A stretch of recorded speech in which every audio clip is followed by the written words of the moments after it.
Здравствуйте, уважаемые подписчики, а также все просто случайно заглянувшие на канал. В третьей части моей эпопеи о строительстве лазерного станочка мы будем делать боковины портала. Делать мы их будем из 18-миллиметровой плиты. Вот она у нас лежит, уже размеченная. Сейчас будем пилить заготовочку.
Итак, закончилась у нас фрезеровка второй стороны второй боковины. И вот так вот выглядит рабочее поле станка после обработки деталей и машинингом. Стружки небольшая горка. Стружка реальная, не опилки, а стружка. Будем сейчас все это убирать, снимать, чистить. Ну, потом покажу вам готовый результат. Ну вот, такие две боковины портала у нас получились. Фрезеровать я их закончил. Двустороннюю обработочку закончил. Отфрезерованы посадочные места под балки портальные. С двух сторон.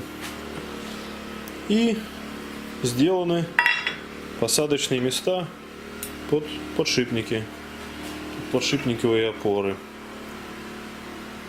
Помимо самих балок сделаны крышечки подшипниковых опор. Вот так вот они будут располагаться у нас.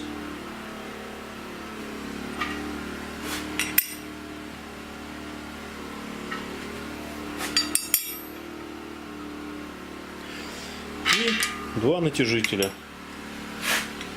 которые будут натягивать ремень, проходящий здесь на шкивах. Вот. Сейчас, значит, я хочу попробовать все это собрать, пробную сборку сделать, накинуть все это дело на кареточки, попробовать наживить порталы и, соответственно, посмотреть, как все это дело будет себя чувствовать. Сейчас я это одену, после чего покажу вам результат. Ну вот что получилось. Оделись балки на боковины, все скрутилось, собралось. Вот эти боковины я наживил пока на пару винтов. Собственно, все работает, на удивление ездит. Ездит довольно легко, нигде не закусывает. Хотя можно сказать, что я и выставлением никаким не занимался.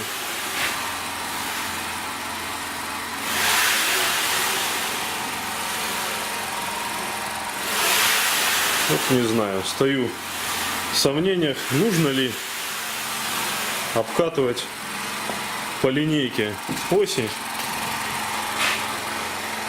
или же той ровности, что обеспечивает профиль, и сверловка от руки будет вполне достаточно для лазера, потому что смысл ловить сотки, даже может быть десятки, и нет,